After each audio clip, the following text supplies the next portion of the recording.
하나님의 의를 이루라, 이 말씀의 제목으로 함께 은혜를 나누고자 합니다.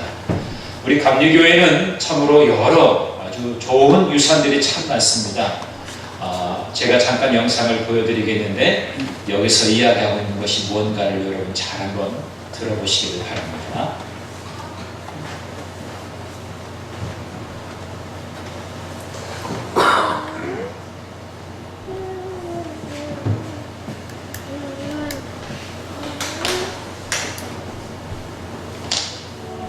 네, 1948년 5월 31일 날 오후 2시에 재헌의회가 중앙청에서 열립니다. 그때 임시의장인 이승만 감리교 장로이신 분이 이제 대한민국 독립민주국 회의를 열게 된 것을 하나님께 감사를 드리고, 그 다음에 198명의 국회의원들이 모였는데, 그때 크리스찬 국회의원은 48명이고 150명이 non-크리스찬인데, 이런 것을 하나님께서 하신 것을 동의하십니까?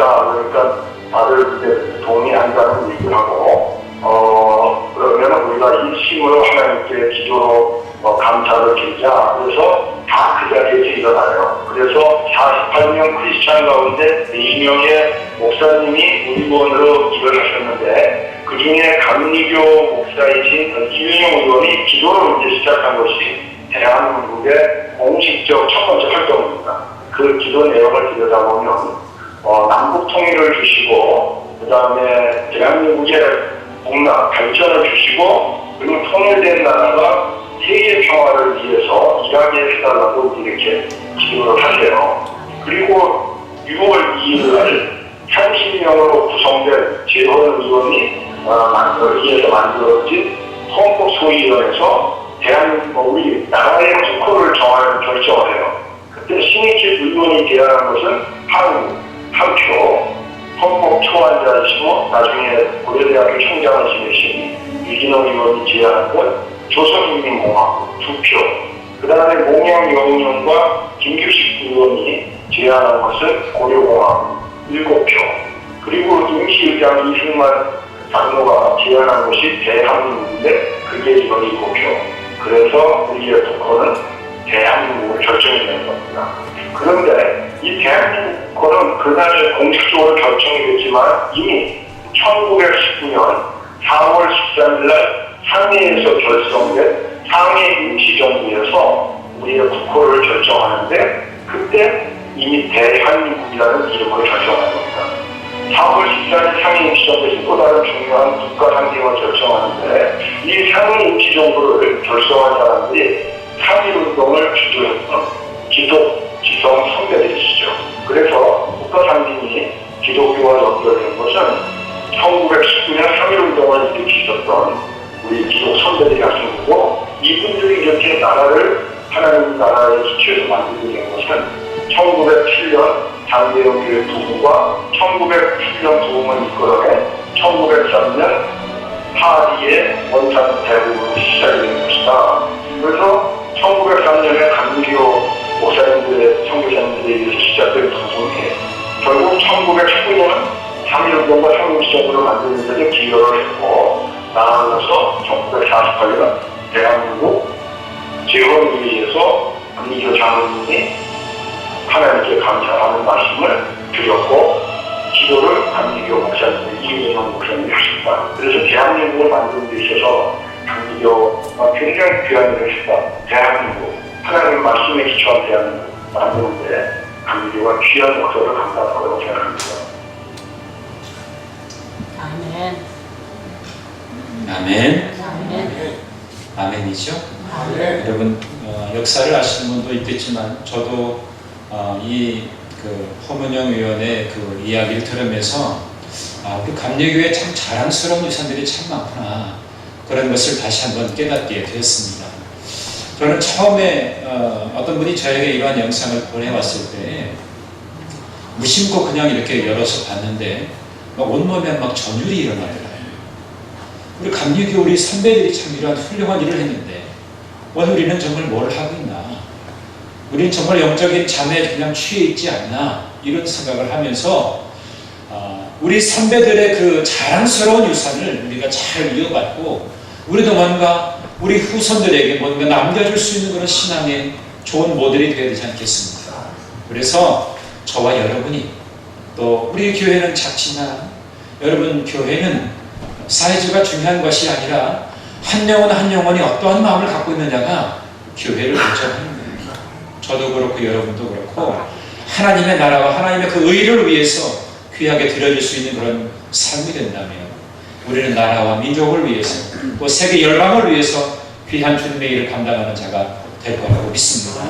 저와 여러분 그러한 사명을 맡은 자이라고 하는 것을 이 시대적인 사명을 갖고 있다는 것을 여러분 기억하시고 여러분에게 주어진 이런 믿음을 또 신앙의 아름다운 전통을 또 우리 후대에게 잘 이어줄 수 있게 되는 여러분 모두가 되시기를 간절히 바랍니다. 아멘. 그동안의 감리교단이 여러 가지로 많이 표류를 했어요.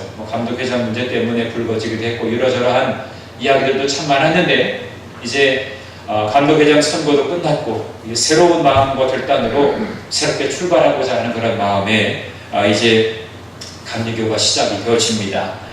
우리도 같이 함께 주님의 역사를 이루어갈 수 있는 일을 위해서 귀하게 쓰임받는 믿음의 성도가 되기를 간절히 바랍니다. 무엇보다도 우리가 해야 될 것이 뭐냐? 바로 하나님의 의를 이루는 그런 삶이 중요하다는 것입니다. 마태복음 6장 33절에 이렇게 말씀하고 있죠. 너희는 먼저 그의 나라와 그의 의를 구하라. 그리하면 이 모든 것을 너희에게 더하여 주시리라 그랬습니다. 먼저 그의 나라와 그 하나님의 의를 구하는 그런 삶을 살라고 우리에게 권면하고 있는 것입니다. 그러니까 우리가 이 땅에 존재하는 것은 하나님의 의를 세우기 위해서 부름받은 자들이라는 거예요. 그래서 주님 앞에 충성을 다하는 신실한 믿음의 사람들이 되어야 되겠는데 그럼 어떻게 우리가 하나님의 의를 세울 수 있겠는가? 오늘 야고보서 기자는 우리에게 여러 가지의 내용들을 전하면서 하나님이 정말 기뻐하시는 하나님의 의를 위해서 온전하게 나아가라 그렇게 권면하고 있습니다. 오늘 말씀을 통해서 저와 여러분이 하나님의 의를 세우는 일을 위해서 귀하게 쓰임받게 되는 주님의 자녀가 되시기를 간절히 축원합니다. 첫 번째로 먼저 하나님의 의를 이루지 못하는 것을 경계하라고 말합니다. 세우기 전에 경계해야 될 것이 있다는 거예요. 자, 19절부터 20절의 말씀인데 우리 함께 읽어보도록 하겠습니다. 시작. 내 사랑하는 형제들아 너희가 알지니 사람마다 듣기는 속히 하고 말하기는 더디하며 성내기도 더디하라. 사람이 성내는 것이 하나님의 의를 이루지 못함이니라. 아멘. 그리스도인은 하나님의 의를 이루는 일에 힘써야 되겠는데 야고보는 그 의를 세우는 것에 앞서서 경계해야 될 것이 있다라고 말합니다. 속히 해야 될 것이 있고 더디해야 될 것이 있다라고 하는 것을 분명하게 구분을 짓고 이야기하고 있어요. 이거는 우리에게 참으로 귀한 덕목입니다. 이 순서가 바뀌어서는 안 돼요. 빨리 해야 될 것을 더디하거나 더디해야 될 것을 빨리 하다 보면 반드시 문제가 생긴다는 거죠. 그래서 야고보 기자는 일단 우리 내면의 거룩한 성품이 다져지기 위해서 경계해야 될 것에 관해서 먼저 말씀하는데 첫 번째로가 듣기는 속히 하라는 겁니다. 누군가 말을 할 때에 속히 잘 들으라는 거예요. 속히 하라고 해서 그냥 빨리 하다 보면 그냥 의미 없이 어떤 분명하게 듣지 못할 때가 종종 있을 수 있어요. 건성으로 듣지 말라는 겁니다. 분명하게 정확하게 빨리 들으라는 겁니다. 하나님의 말씀이 전하여진 것도 여러분이 바로바로 분명하게 건성으로 듣지 말고 제대로 잘 여러분들이 가슴으로 들으시란 말입니다. 우리 그리스도인은 하나님의 말씀을 속히 들을 준비가 되어 있어야 한다는 말입니다. 하나님께서 사람을 지으실 때 귀를 만들 때 하나를 만들지 않으셨어요. 두 개를 만드셨습니다. 왜 두 개를 만드셨을까요? 제대로 분명하게 빨리 잘 들으라고 우리에게 귀를 두 개로 만들어 주신 줄로 믿습니다. 충분하게 신중하게 들을 필요가 있다는 거죠. 여러분 그리고 믿음은 어디에서 납니까? 그리스도의 말씀을 들으면서 생기는 것입니다. 말씀을 들어야 우리가 믿음이 생깁니다. 어떤 분은 그러더라고요. 난 믿음이 없어서 교회 못 가요. 믿음이 없으니까 교회를 와서 말씀을 들어야죠. 네? 말이 되지 않잖아요. 우리는 믿음이라고 하는 것이 어떻게 생기느냐? 하나님의 말씀을 들으면서 우리가 믿음이 생겨나게 됩니다. 여러분이 진짜로 믿음이 성장하고 믿음의 부유함을 지니기를 원하신다면 말씀 많이 들으세요. 들어야 우리의 믿음이 견고해지는 것입니다. 잘 들을 때에 문제가 해결되고 성숙한 그리스도인이 될 수가 있는 겁니다. 두 번째로 말하기를 더디하라는 거예요.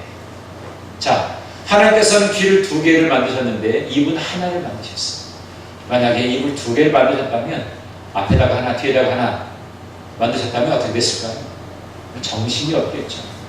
아마 이 두뇌가 아마 작동을 하는데 상당히 과부하가 생길 겁니다. 앞에 사람 보고 얘기해야죠. 뒤에 있는 뒷사람 보고 나 흠 잡는 사람 이제 흠 잡지도 못해요. 뒤에 입 있기 때문에 앞뒤에서 얘기하면 얼마나 고단하겠냐 말이죠. 그러나 하나님은 우리를 지으실 때 정확하게 입을 하나 만드셨어요. 말하기를 더디하라는 것은 뭡니까? 더듬더듬 말하는 것이 아닙니다. 내 의견만 주장하거나 내 고집만을 내세우지 말라는 거예요. 내 주장만 내세우면 결국에는 좋은 관계를 형성할 수가 없습니다. 여러분, 우리에게 입을 하나만 지으신 것은 보다 신중하게, 보다 차분하게, 보다 정제된 말을 하라고 우리에게 하나를 지으신 것을 여러분 기억하시기 바랍니다. 우리는 가끔 남의 말을 생각 없이 빠르게 많이 경솔하게 하는 경우를 종종 보게 됩니다. 그럴 때마다 오늘 야고보 기자의 권면을 여러분 기억하시기 바랍니다. 말하기는 더디해요. 듣기는 속히 하고 말하기는 더디해요. 그리고 세 번째는 뭡니까? 성내기를 더디하는 거예요. 성내기를 더디하라는 것은 뭐냐면 어떤 대상이나 상황에서 생겨나게 된 그런 분노나 증오로부터 나 자신의 마음을 보존하라는 거예요. 이 절제된 감정이 우리에게 필요합니다. 여러분, 화를 내거나 성을 내고 분노를 일으키는 것은 무엇 때문입니까? 내 감정을 내가 스스로 절제하지 못하기 때문입니다. 여러분, 뭔가 성내려고 하는 그런 어떤 문제가 있거든요. 주님의 십자가를 여러분 묵상해 보시고, 주님은 십자가에 달려 돌아가실 때에 얼마나 화난 일이 많았겠습니까? 나를 따라다녔던 제자들은 없었죠. 나는 애매하게 지금 십자가에 달려 죽고 있는 상황이지요. 주님의 편에서 볼 때는 정말 이거는 화내지 않을 일이 아닙니다. 그러나 주님은 묵묵하게 그 길을 걸어가신 거죠. 나보다도 주님의 그 화낼 심정을 생각한다면 나는 참을 수가 없죠. 그러나 우리는 그 약간의 그 순간을 참지 못해서 내 감정을 조절하지 못해서 툭 튀어나오는 것이 상대방에게 마음을 상하게 하고 마음을 고단하게 하고 상처를 입히는 그런 일들이 얼마나 많은지 모릅니다. 특별히 오늘 성내기를 더디하라. 성을 내게 될 때는 하나님의 의를 이루지 못한다고 말씀하고 있습니다. 우리 내면의 질서가 제대로 잘 유지가 되지 않기 때문에 자꾸 성을 낼 가능성이 많다는 거예요. 우리는 이 땅에 존재하는 것이 하나님의 의를 세우기 위해서 존재하는 자인 줄 믿습니다. 우리 함께 따라해 보겠습니다. 내가 이 땅에 존재하는 것은 하나님의 의를 이루기 위함이다. 하나님의 의를 이루기 위하여라. 여러분이 이 땅에 존재하는 것은 하나님의 의를 이루는 존재로 그렇게 쓰임받기 위해서 존재하는 줄 믿습니다. 여러분, 그러한 믿음을 가지시고 성내거나 또 화를 내고 분을 내서 모든 관계를 깨뜨리는 그런 일이 없도록 늘 경계할 수 있기를 바랍니다. 제가 부끄러운 고백인데요. 제가 목사답지 않은 그런 행동을 지난 몇 주간에 걸쳐서 좀 했습니다. 제가 그 2주 전에 제 아내랑 싸웠거든요. 성도님들은 목회자가 사모하고 언제 싸우나 그거를 기대하는 분들도 있더라고요. 저희는 별로 안 싸우는데 이번에는 제가 아주 심각하게 싸웠어요. 저는 싸우면 말을 하지 않습니다. 그리고 음식을 먹지 않습니다. 무지하게 손해지요. 그 손해를 보면서도 제가 화를 내는 것은 너무나 제가 분이 막 올라가죠. 어떤 일이었냐면 새벽에 어느 자매가 이제 계속해서 나오니까 또 계속해서 나오는 자매에 대해서 우리가 관심을 갖지 않으면 또 이분이 서운해할 수 있어가지고 자매 보고 좀 오늘 예배 끝나면 좀 만나보라고 했어요. 그래서 이제 만나보라고 했는데 얘기가 없는 거예요. 그래서 어떻게 만나봤냐고. 얘기해봤냐고 했더니 얘기를 하지 않았냐고 그러는 거예요. 난 들은 일이 없어요. 근데 우리 아내는 얘기했다는 거예요. 이건 집에 CCTV가 있는 것도 아니고 뭐 이게 어떻게 누가 들은 것도 아니고 본 것도 아니고 그래서 참 답답한 거예요. 그래서 막 화가 나기 시작하는 거예요. 난 절대로 안 들었다. 근데 제 아내는 절대로 얘기했다. 이게 막 대립이 된 거예요. 그다음부터는요 말하고 싶지 않아.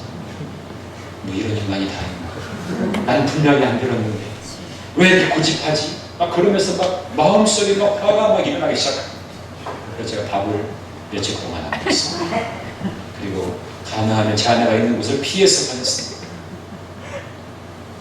가만히 생각해 보니까 더군다나 사실은 지난 주일에 이 말씀을 제가 준비하려고 했는데 지난주가 맥주감사 주일이었기 때문에 지내가지고 이번 주에 제가 말씀을 이게 전하는 거거든요. 그러니까 말씀 전하면서 오늘 이 말씀 다 걸리는 거예요. 듣기는 속히 하고 말하기는 더디해라. 성내지 말아라. 성내지 말아라. 그러니까 하나님의 의를 이루는 자가 아니다. 그런 말씀을 이렇게 묵상하다 보니까 제가 다 걸린 거지. 내가 목사가 맞나? 그래. 내가 손해보는 한이더라도 분명히 본인이 말했으니까 그렇게 확신하겠지. 근데 제가 가끔 못 듣는 경우가 종종 있는 것 같아요. 이게 내가 문제구나. 괜히 배가 고팠네. 괜히 배만 고팠네. 괜히. 그러면서 말도 안 하고 그러니까 저만 손해들어요. 여러분, 화를 내면 나만 손해입니다. 한번 따라 해보겠습니다. 화를 내면 나만 손해다. 나만 손해다. 화를 내면 나만 손해입니다. 그래서 이제 어느 정도 이제 마음이 안정화가 되려고 하는데 또 하나 사건이 생겼어요. 한 절에서 와가지고요. 우리 교회에 추징금을 징수하겠다는 거예요. 도대체 무슨 일이냐? 자다가 뭐 갑자기 몽둥이 맞은 격이에요. 저희 교회가 한 건물이고 우리 주택도 부속 건물이기 때문에 하나의 필지로 되어 있어요. 그래서 전기를 쓰는데 일반용으로 쓰거든요. 그래서 저는 그렇게 쓰는 건 줄 알았어요. 그리고 뭐 이제까지 별 문제가 없이 써왔기 때문에. 근데 뭐 누가 얘기를 했는지 모르겠지만 갑자기 한 절에서 와가지고 추징을 하겠다. 뭘 추징하냐 그랬더니 여기는 주택이기 때문에 살림을 하기 때문에 주거용 주택용 계량기를 달아야 됩니다. 따로 달아야 됩니다. 안 달고서 일반용으로 같이 썼다는 거예요. 그래서 추징을 해요. 막 근데 또 이제 화가 일어나기 시작해요. 도대체 아니 그러면 미리 예고를 하든지 이걸 달아야 된다고 얘기를 하든지 고지를 하든지 그것도 아니고 무조건 와가지고 추징부터 하겠다는 거예요. 그것도 뭐 이번 달부터 추징하겠다는 것도 아니고 제가 여기에 구입하게 된 2011년 3월 달까지 다시 뒤로 가가지고 그때부터 지금까지 추징하겠다. 나 별 이런 화가 나는 거예요. 앵글이 누구처럼 막 화가 나는 거예요. 아니 도대체 이런 경우가 어딨냐고. 너무너무 화가 나요. 그래가지고 얼마 전에 전화를 했는데 추징금이 계산이 됐다는 거예요. 얼마가 계산됐냐? 200만 원을 추징금이. 이야, 돈 벌기 쉽다. 한전 요즘에 적자가 많이 난다고 하더니 돈 벌기 쉽네. 이거는 서민들을 생각하지 않고 막 자기들 마음대로 막 하는 것처럼 해가지고 제가 이것저것 다 얘기해봤어요. 민원실에도 막 얘기했어요. 이렇게 막 부당하게 막 이 사람이 나와서 했다 그랬더니 담당 직원 다시 전화가 왔어요. 사실은 내가 200만 원 나와가지고 내가 좀 줄여줄 마음이 있었는데 당신이 왜 민원실에 제기를 했느냐? 나 기분 나쁘다. 나 우리 정상적으로 200만 원 추징하겠다. 뭐 이러는 거예요. 괜히 내가 화를 내가지고 민원실에 얘기했구나. 내가 뭐 조금 뭐 그래가지고 좀 완화될까? 민원실에서 얘기해가지고 직원들 똑바로 교육하십시오 라고 얘기할 줄 알았는데 이 사람들은요 그거 더 화가 나는 거예요. 자기네들은 200만 원 나왔는데 조금 줄여줄 마음이 있었나 봐요. 그런데 내가 이렇게 막 민원실에 제기를 하고 그러니까 그대로 집행하겠다는 거예요. 야, 제가 화가 나가지고요. 제가 성을 냈더니 정말 배고팠고요. 그 다음에 이 추징금도 줄어들 가망성이 있었는데 이거 애매하게 또 오히려 그냥 그대로 될 그런 지경에 바닥에 된 겁니다. 그래가지고 제가 고개를 확 숙인 남자고 사실 그게 아니라 이러저러 해서 이렇게 됐으니까 이해를 해주시고 잘 좀 받으라고 사정사정을 했죠. 내 이 분노와 내 감정을 내가 추스르지 못한 이 부족한 이 사람이 사실은 그 전에 장로님하고 그 직원하고 얘기할 때 제가 그 황기준 집사가 그때 황기준 집사님이 아니라 그 태국 선교사님 그때 와 있었을 때였어요. 태국 선교사님도 나한테 그러는 거야. 장로님 대단하시다고. 그 사람의 마음을 주물럭주물럭 한다고. 그래서 그때 분위기는 좋았거든. 장로님이 제가 맛있는 거 사드릴 테니까 잘 좀 봐달라고 이렇게 얘기를 했는데 제가 막 화를 내니까 결국에는 막 좋지 않은 분위기로 이렇게 막 처리가 된 거예요. 마지막에 제가 아주 살살살살 비비면서 잘 좀 부탁한다고 했더니 다시금 생각해 보겠다고 했는데 어떻게 생각해 볼지 모르겠어요. 200마들보다는 좀 덜 나오겠죠. 근데 제가 조금 이게 마음이 먼저 앞서가지고 이 분노가 앞서가지고 결국에는 일을 그르치게 된 겁니다. 여러분, 성을 내서 좋을 거 아무것도 없어요. 그 잠깐에 내 감정을 조절하지 못한 것으로 인해서 우리는 얼마나 많은 손해를 받아요. 여러분 한번 이제까지 돌아오시면서 내가 성내가지고 내가 좋은 결과를 얻어냈다, 그런 경험이 얼마나 많은지 한번 생각해 보세요. 좋은 것보다도 내가 잃은 것들이 더 많은 것입니다. 오늘 야고보 기자는 그것을 알았어요. 듣기를 속히 하고 말하기를 더디 하고 성내지 말아라. 그게 하나님의 의를 이루는 것이다. 그렇게 얘기를 하는 거예요. 우리의 내면적인 성품의 변화를 축복하는 이 야고보 기자의 여러분, 이 말을 기억하시기 바랍니다. 두 번째로는 온전한 율법을 들여다보라는 말씀이에요. 다시 말하면 말씀대로 행해라는 것이죠. 오늘 25절의 말씀을 함께 읽어보겠습니다. 25절 읽습니다. 시작. 자유롭게 하는 온전한 율법을 들여다보고 있는 자는 듣고 잊어버리는 자가 아니요 실천하는 자니 이 사람은 그 행하는 일에 복을 받으리라. 아멘. 말씀을 묵상하는 자, 들여다보는 자, 말씀을 들여다보는 자가 중요하다는 겁니다. 그래야 듣고 잃어버리지 않는다는 거예요. 그래서 그 말씀대로 실천할 수가 있다는 거예요. 야고보 기자가 말씀하는 것은 뭡니까? 우리는 믿음으로 구원받지만 행함으로 하나님의 상급을 얻는다는 거예요.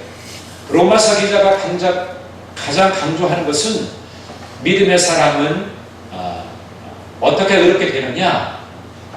말씀을 들음으로 믿음으로 의롭게 되어진다. 믿음으로 의롭게 되는 사람이 된다라고 이야기했어요. 거기에서 이제는 한 차원 더 나아가서 야고보 기자는 그 믿음의 사람들은 삶 속에서 무엇인가 그 말씀이 성육화가 되어지는 그런 삶을 산다는 거예요. 말씀을 실천하는 자가 되어야 한다는 것입니다. 우리가 말씀을 읽고 묵상하고 깊이 있게 영적인 통찰을 하면 뭐합니까?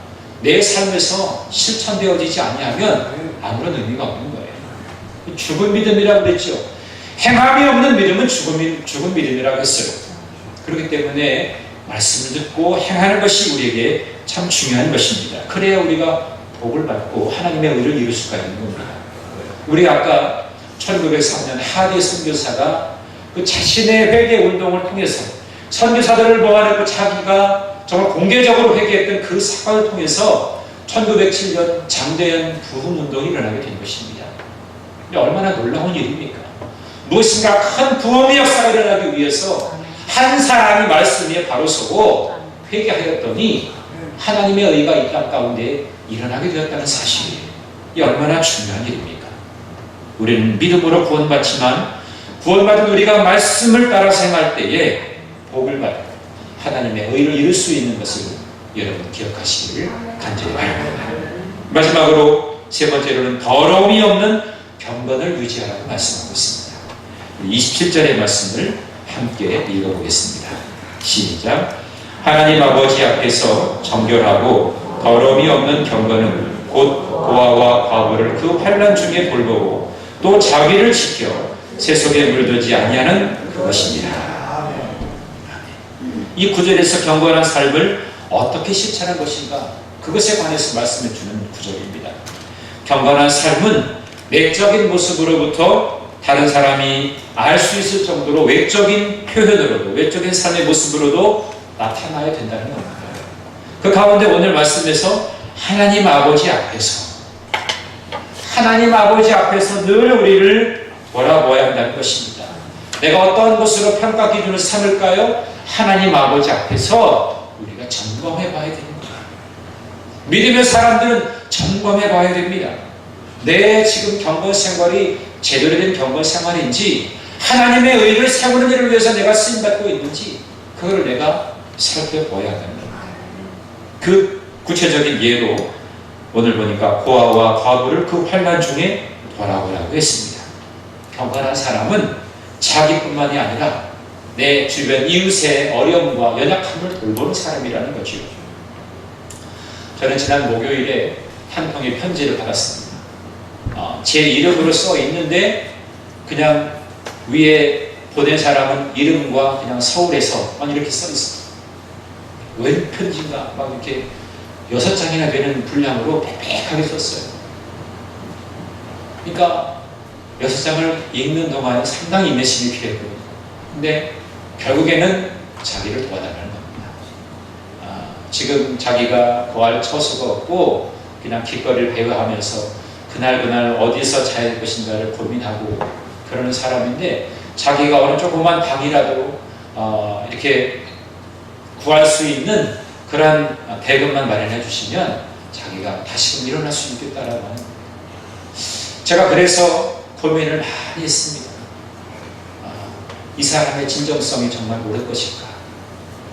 정말 이 사람은 정말 지금 자신의 처지에서 조금만 도움이 되어지면 정말 살아날 수 있는 힘이 좀 생길 수 있는 그런 사람일까? 아니면 누구처럼 어느 하나의 방편으로 그걸 가지고 술 마시고 담배 피고 도박하고 이런 것에 쓰려고 하는 그런 사람. 요즘에는요, 참 그 사람의 진정성을 알아보기가 참 어렵습니다. 교회에다가 거짓말 탐지기를 해놓고서 이 사람의 정말 진위가 이거냐 그러냐 이거를 판단할 수 있는 것도 아니고, 참 그래서 어렵습니다. 도와주는 것도 어렵고요, 도와주지 않는 것도 참 어렵습니다. 도와주면 그걸 가지고 헷짓거리 하는 것에 쓰니까 우리가 마음 아프죠. 도와주지 않으면 교회가 참 그런 거 도와주지도 않는다고 막 얘기하죠. 요즘에 참 그래서 참 어렵습니다. 근데 제가 진지하게 그 편지를 읽으면서 그래도 도와줬으면 하는 그런 마음이 생기더라고요. 오죽했으면 6장이나 되는 분량으로 쓰면서 자기의 처지를 그렇게 정말 쓰려고 했을까? 자기의 솔직한 감정을 글쎄 모르겠어요. 저에게 전달되어지는 것은 한 90% 정도 전달이 되더라고요. 어떨지 모르겠어요. 근데 우리 교회는 겨다시 헌금이라는 게 있죠. 여러분이 조금씩 1,000원, 2,000원 수중에 생기는 대로 헌금하는 걸 가지고 우리 이웃을 돌보는 그런 헌금이 있습니다. 거기에서 나갔으면 좋겠다. 상의를 해봐야 되겠지만, 그러한 그 형제의 그 마음을 볼 때 참 마음 아픕니다. 여러분, 우리 주변에 아직도 자기 잠자리가 없어서 집에 들어갈 수가 없어서 참 고단하게 살아가는 이웃들이 있으면 여러분 기억하시기 바랍니다. 그래서 우리가 그러한 이들의 연약함을 돌봐줄 수 있는 것을 우리가 감당해야 됩니다. 물론 쉽진 않습니다. 진정성이 무엇인지 우리가 헤아리기가 어렵기 때문입니다. 그러나 정말 우리의 손길을 필요로 하는 그 사람이 우리가 조그마한 도움을 주었을 때 다시금 일어날 수 있다고 하면 우리는 큰일을 한 것입니다. 저는 그렇게 봐요. 물론 한편으로 진정성 없는 사람들도 있습니다. 제가 전에 있던 교회에서 화요일 아침만 되면은 아침에 교회에서 얼마씩 나눠줬어요. 전에는 관리하시는 분이 이렇게 나눠줬는데 제가 그거를 제가 하겠다고 했어요. 그래가지고 줄을 쫙 세웠어요. 쫙 세우고 처음에는 줄을 쫙 바깥에 세웠는데 바깥에 줄을 세우니까요, 받았던 사람이 다시 돌아와가지고 또 받아요. 사람이 많으니까. 주는 사람이 약간 좀 이렇게 우리 관리 관사 연세가 많으니까 내가 한 번 받고 또 두 번 받는 거 모르겠지 하고서 돌아오더라고요. 그래서 제가 그거를 알고 교회 안으로 들어가겠어요. 안에 들어와가지고 제가 기도해주고 정말 축복하는 기도를 줬어요. 하나님, 더 이상 이분들이 이 아픔의 문제가 해결되고 더 이상 오지 않는 은혜가 있게 해달라고. 결국 별로 이렇게 인상은 별로 좋지 않더라고요. 여기에 오지 않는다는 것은 좋은 거 아니에요. 근데 본인들은 그렇게 기분이 나빴나 봐요. 찝찝거리면서. 그랬는데